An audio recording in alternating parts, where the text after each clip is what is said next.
ओम गंग गणपतये नमो नमः। संक्षिप्त शिव पुराण कोटि रुद्र संहिता अध्याय 27-28 वैद्यनाथ ज्योतिर्लिंग के प्रकट की कथा तथा महिमा।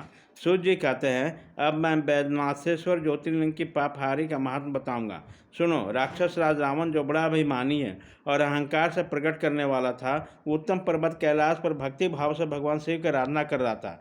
कुछ काल तक आराधना करने पर जब महादेव जी प्रसन्न नहीं हुए, तब शिव की प्रसन्नता के लिए दूसरा तप करने लगा। पुलस्त्य कुल नंदन श्रीमान रावण ने सिद्धि के लिए स्थानभूत हिमालय पर्वत से दक्षिण वृक्षों में भरे हुए पृथ्वी पर एक बहुत बड़ा गड्ढा खोदकर उसमें अग्नि की स्थापना की और उसके पास ही भगवान शिव को स्थापित करके हवन आरंभ करने किया। ग्रीष्म ऋतु में 5 अग्नियों के बीच में बैठता, वर्षा ऋतु में खुले मैदान में चबूतरे पर सोता और शीतकाल में जल के भीतर खड़ा रहता। इस तरह 3 प्रकार से उसकी तपस्या चलती रहती। इस रीति से रावण ने बहुत तप किया, तो भी दुरात्माओं के लिए उसका रिझाना कठिन है। वह परमात्मा महेश्वर उस पर प्रसन्न नहीं हुआ। तब महामनुष्य दैत्यराज रावण ने अपना मस्तक काटकर शिव जी का पूजन आरंभ किया। विधिपूर्वक शिव की पूजा करते हुए वो अपना एक एक सिर काटता और भगवान को समर्पित कर देता। इस तरह उसने कर्म से अपने 9 सिर काट डाले। जब एक ही सिर बाकी रहा, तब भक्तवत्सल भगवान शंकर संतुष्ट होकर प्रसन्न होकर वहीं उसके सामने प्रकट हो गए। भगवान शिव ने उनके सभी मस्तकों को पूर्ववत निरोग करके उसके इच्छा के अनुसार अनुपम उत्तम बल प्रदान किया। भगवान शिव का कृपा प्रसाद पाकर राक्षस रावण ने नतमस्तक होकर हाथ जोड़कर उनके कहा, देवेश्वर प्रसन्न होइए, मैं आपको लंका में ले चलता हूँ। आप मेरे मनोरथ को सफल कीजिए, मैं आपकी शरण में आया हूँ। रावण के ऐसा कहने पर भगवान शंकर बड़े संकट पड़ गए और अनमने होकर बोले, राक्षस मेरी सारगर्भित बात सुनो।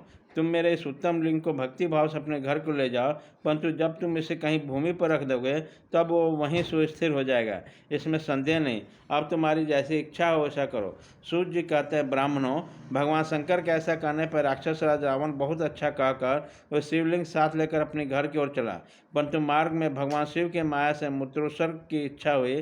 पुलस नंदन रावण समर्थशाली होने पर मूत्र को वेग को रोक न सका। उसी समय वहाँ आसपास एक ग्वाले को देखकर प्रसन्नतापूर्वक और शिवलिंग को उसके हाथों में थमा दिया और स्वयं मूत्र त्याग के लिए बैठ गया। एक मुहूर्त बीतते बीतते ग्वाला उस शिवलिंग के भार से अत्यंत पीड़ित होकर व्याकुल हो गया। उसी समय उसने पृथ्वी पर रख दिया। फिर तो हिरकमय शिवलिंग वहीं स्थित हो गया। वह दर्शन करने से संपूर्ण अभिष्टों को देने वाला, पाप राशि को हर लेने वाला। मुने, वह शिवलिंग तीनों लोकों में वैद्यनाथेश्वर के नाम से प्रसिद्ध हुआ। जो सत्पुरुष भोग और मोक्ष देने वाला वो दिव्य उत्तम और श्रेष्ठ ज्योतिर्लिंग का दर्शन और पूजन से समस्त पापों को हर लेता है और मोक्ष की प्राप्ति करा लाता है। वह शिवलिंग जब संपूर्ण लोकों के हित के लिए वहीं स्थिर हो गया, तब रावण भगवान शिव का परम उत्तम वर पाकर अपने घर को चला गया। वहां जाकर उस महान असुर ने बड़े हर्ष के साथ अपने प्रिया मंदोदरी को सारी बात कह सुनाई।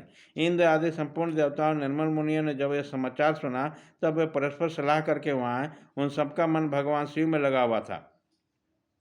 उन सब देवताओं ने उस समय बड़ी प्रशंसा के साथ शिव का विशेष पूजन किया। वहाँ भगवान शंकर का प्रत्यक्ष दर्शन करके देवताओं ने उस शिवलिंग की विधिवत स्थापना की और उसका वैद्यनाथ नाम रख के उसकी वंदना करके स्तमन करके वह स्वर्गलोक के चले गए। ऋषियों ने पूछा, सूर्य जी, जब शिवलिंग वहीं स्थित हो गया तब रावण अपने घर को चला गया, तब वहाँ कौन सी घटना घटित हुई, अब आप बताइए। सूर्य जी ने कहा, ब्राह्मणों, भगवान शिव का परम उत्तम वर पाकर महान असुर रावण अपने घर को चला गया।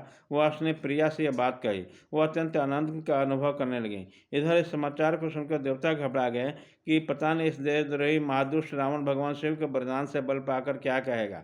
उन्होंने नारद जी को भेजा। नारद जी ने रावण से कहा कि तुम कैलाश पर्वत को उठाओ, तब पता लगेगा कि शिव जी का दिया हुआ वरदान कहाँ तक सफल हुआ। रावण की बात जन गई। उसने जाकर कैलाश को उखाड़ लिया, उससे सारा कैलाश हिल उठा। तब गिरजा के कहने पर महादेव जी ने रावण को घमंडी सुनकर इस प्रकार शाप दिया। महादेव जी बोले, रे दुष्ट भक्त दुर्बुद्धि रावण, तो अपने बल पर इतना घमंड न कर। तेरी इन भुजाओं का घमंड चूर करने वाला वीर पुरुष शीघ्र ही जगत में अवतीर्ण होगा। सूर्य जी कहते हैं, इसी प्रकार वहाँ जो घटना घटित हुई उसे नारद जी ने सुना। रावण भी प्रसन्नचित्त होकर जैसे आया था उसी तरह घर को लौट गया। इस प्रकार मैंने वैद्यनाथेश्वर का महात्म बताया। इसे सुनने वाले मनुष्यों का पाप भस्म हो जाता है। अध्याय 27-28।